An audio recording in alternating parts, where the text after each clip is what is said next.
Today I'm going to discuss the app OneNote for Windows 10, which I have included in my tip because we math teachers make many copies each year for our students because we do not have a textbook. So we make copies of notes and homework assignments and then distribute them to the students. OneNote will allow us to eliminate those copies. We will use digital copies instead. The way OneNote works is you can set up a class notebook for each of your classes. You can name it whatever you want. So I can go over here and it will allow me to create a class notebook. I will create one for each of my classes. I've already made a sample here so that I can show how it works. Once you create a class, you will need to populate it with your students. And you can do that by entering their email addresses, which is fairly quick, but still time consuming considering how many students I will have to add. But this year, we will also be able to do it via Teams. Microsoft Teams will be set up with all of our classes, and then we'll be able to populate our class notebooks with that.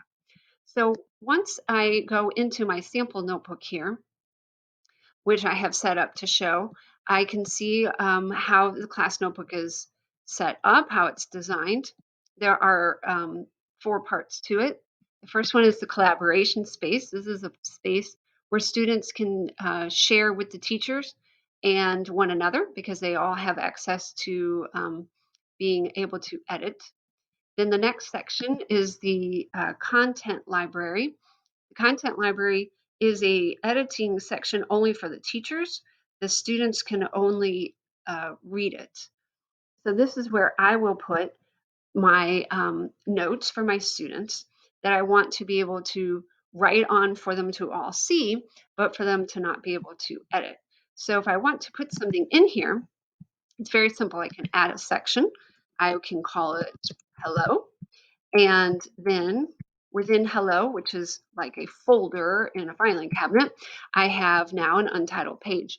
I can put in as many pages as I want into this section, and then I can add more sections. So I would probably use a section for each unit, and then within it have multiple pages. So if I want to add a page here, I can have a page that I call hello work, and I can put a Word document or a PDF in it just by printing to OneNote.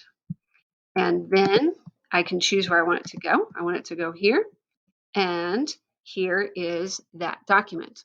I can write on it, but the students will only be able to read it. But that way I can take notes with them and they can have it to always go back and reference. The teacher only section is just for the teachers, but then down here is where my students will be listed.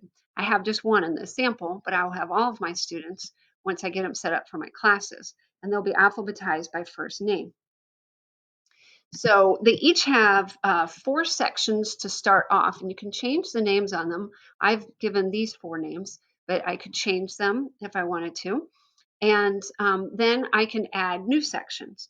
And I will add a section. I think every time I add one to my content library, I'll add one to uh,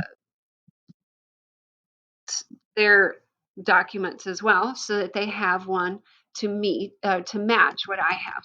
So the one trick you can see is that you do have to make sure you're in the right place before you add a section, or you'll end up with it in a place you don't want. But it is easy to delete a section as well.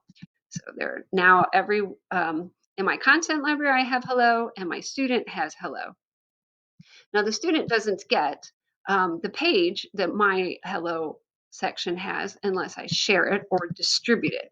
So I can distribute this page just by clicking on distribute page here, and it will let me distribute to one student, or I can distribute it to multiple classes or one specific class. The one thing that I have noticed though is that OneNote is a little slow. So yes, Karazin should have a hello section over here, but it's not showing up yet because it's a little slow. If I wait just a little bit and come back to it, I will see hello, and I can put this hello work in it, and then my students will be able to access it and edit it. So they can use my notes and to read, and their notes to write on.